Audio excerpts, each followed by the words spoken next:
I was a 19-year-old kid, and I was miserable. I was in love with my high school sweetheart. We were that couple that was really annoying. So we went to school together. We signed up for classes together. We shared a U-Haul on the way to school together. We lived in the same dorm together. We walked to class. We walked to breakfast in the morning and walked to class together. I mean, we were just joined at the hip, and we were completely crazy infatuated in love. And everything was tied up in that relationship. And then halfway through the first year of college, she discovered beer and other boys on the same night, and she cheated. I completely fell apart. I stopped going to class. I barely ate anything, certainly nothing healthy. I stopped studying. I just stopped caring about the world. But the problem was I literally couldn't get out of bed. And I never thought about it until years later. Marketing changed my life. Reading changed my life, because I was still reading. It was one thing that's brought me through everything. I've always been a reader. And I happened to pick up the school newspaper, and I opened it up, and there was this full-page ad, and that ad changed my life.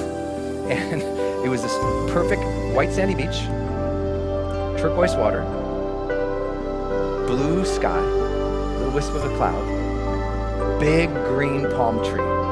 And across the top of the ad, it said, "Escape.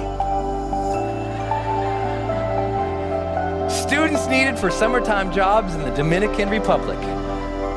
So I escaped. I went down there, and one night, my friend Kevin and I, we hopped into a car after dropping off a client. So we're going down this road, 85 miles an hour in this car.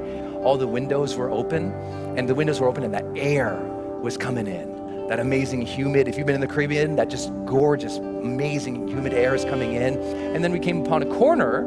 We take that corner 85 miles an hour, and that corner became the turning point that put my feet on this stage for you today. We go around that corner. Kevin grabs the wheel. He goes, "Hold on." And I brace. And the car starts sliding sideways, and that weird slow motion thing happens. Kevin's gripping the wheel, trying to make the corner, and all of a sudden, smack. When I came to, I looked over, and Kevin is screaming at the top of his lungs, "Get out of the car, Brendon, get out of the car!"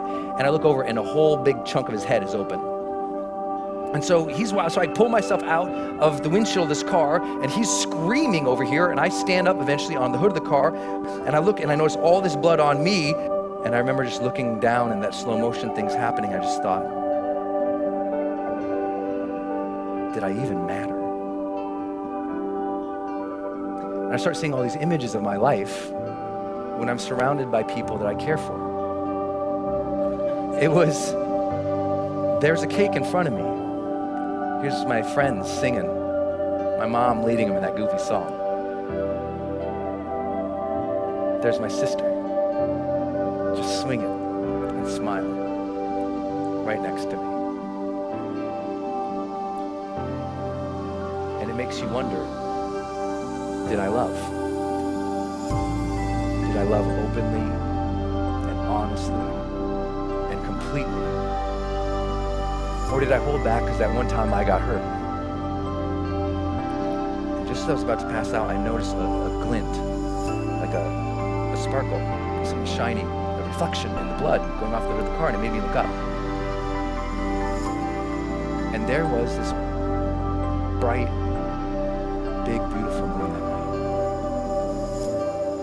And I just immediately felt this connection like I knew I was going to be okay. And I felt like the big guy upstairs reached down to me and handed me life's golden ticket.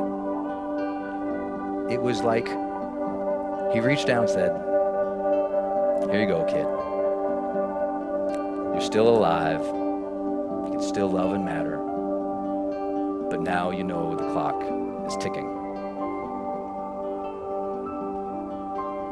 Mortality, motivation. I got it as a 19-year-old kid. People say, "Why are you so successful?" I'm like, I got mortality motivation when I was 19. That's a blessing. Most people don't get that till they're 60.